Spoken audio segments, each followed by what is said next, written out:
ప్రియులారా, మన ప్రభు అయిన యేసుక్రీస్తు నామంలో మీకు శుభోదయం. ఆయనను గూర్చి అనుదిన ఆత్మీయ ఆహారం జూన్ 9 ప్రభుదినం. నేటి మన ధ్యాన లేఖనం యోహాను సువార్త 14వ అధ్యాయం 1వ వచనం. మీ హృదయమును కలవరపడనీయకుడి, దేవుని యందు విశ్వాసముంచుచున్నారు, నా యందున విశ్వాసముంచుడి. నా తండ్రి ఇంట అనేక నివాసములు కలవు, లేని యెడల మీతో చెప్పుదును, మీకు స్థలము సిద్ధపరచ వెళుచున్నాను.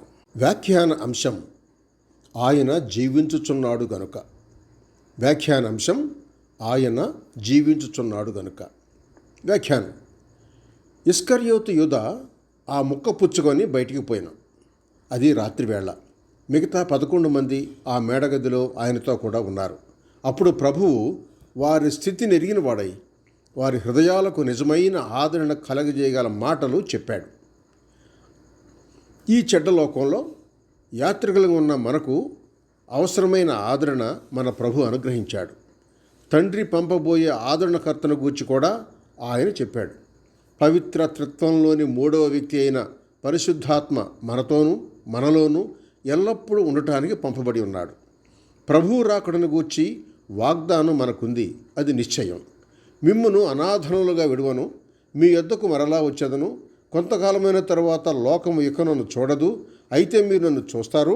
నేను జీవించున్నాను కనుక మీరును జీవించెదరు అని అన్నాడు ఆయన యోహాను సువార్త 14వ అధ్యాయం 18, 19 వచనాలు. అయితే అప్పటికి ఆయన ఇంకా శ్రమపడి ఉండలేదు, అనగా ఆయన శిలువ వేయబడి ఉండలేదు. ఆ ఘడియ వచ్చుటకు ఇంకా కొన్ని గంటలు మాత్రమే ఉన్నాయి. ఆయన శిలువ మరణం అనుభవించాలి, సమాధి చేయబడాలి. 3వ దినాన మరణబంధకాలను ఆయన తెగటర్చాలి. ముద్రలు వేయబడి భద్రము చేయబడి ఉన్న సమాధిలో నుండి ఆయన బయటికి రావాలి.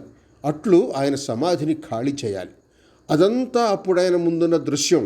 అదిగో, ఆ శిలువలో ఆయన పొందబోయే భయంకరమైన శ్రమల ఛాయలు ఆయన మీద పడుతున్నాయి. ఇక లోకము ఆయన చూడదు, కానీ ఆయన శిష్యులు ఆయన్ను చూస్తారు. అలాగే మరికొందరు 500 కంటే ఎక్కువ మంది సహోదరులు ఆయన చూస్తారు. వారందరూ ఆయన యందు విశ్వాసం ఉంచిన వారు. లోకం ఆయనను చూడదు, కానీ వారు ఆయన చూస్తారు. ఆయన మృతుల్లో నుండి లేచిన తర్వాత పరలోకానికి పోబోయే లోపల ఆ 40 దినములు వారికి కనబడుతూ ఉన్నాడు. తరువాత ఆయన పరలోకంలో ప్రవేశించాడు. మన ప్రభువు మాట్లాడుతున్నప్పుడు ఆయన ప్రవచన సంబంధమైన వర్తమాన కాల భాషను ఉపయోగించాడు.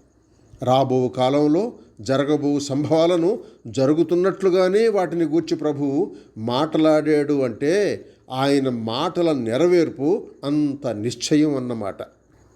శుభప్రదుడైన మన ప్రభువు నేను జీవించుచున్నాను కనుక మీరును జీవించెదరు అన్న ఆశ్చర్యకరమైన మాటలు ఆయన రక్త మాంసంలో ఈ లోకంలో ఉన్నప్పటి జీవితాన్ని గూర్చినవి కావు. ఆయన మరణమైన తరువాత పునరుద్ధాన జీవితాన్ని గురించిన మాటలు ప్రవచన రీతిగా ఆయన పలికాడు. ఆయన మృతులలో నుండి ఆది సంభూతుడుగా లేచి ఉన్నాడు. ఆయన సజీవుడైన రక్షకుడు కనుక ఆయన యందు విశ్వాసముంచిన మనం కూడా జీవిస్తాం. యేసుక్రీస్తు సజీవుడై ఉన్నాడు. అయితే విశ్వాసికున్న సంబంధాన్ని బట్టి గమనించిన ఎడల క్రీస్తు సజీవుడై ఉన్నాడు అనే సత్యం 1, ఆయన దేవుని కుమారుడు అని నిశ్చయం అవుతోంది. 2, దేవుని వాక్యం పొరపాటు లేదు అని తెలుపుతోంది. 3, మన పునరుద్ధానం, మన దేహ విమోచన నిజమైనది అని తెలియజేస్తోంది. 4, ఒకనాడు మనం ఆయన చూస్తాం అనే నిరీక్షణకు ఆధారం అయ్యింది. 5, ఆయన ఆత్మ ద్వారా మన యందు జీవించుచున్నందున క్రీస్తు పోలిక గలవారమై ఆయన వలె జీవించుటకు మనలను ప్రోత్సహిస్తోంది. 6, తండ్రి అయిన దేవుని కుడిపార్శ్వాన మన కొరకు విజ్ఞాపన చేయుచున్నవాడు మన ఆదరణకర్త అని తెలుస్తోంది. 7, మనము పాపము చేయకుండానట్లుగా మన ప్రధాన యాజకుడు ఉన్నాడు.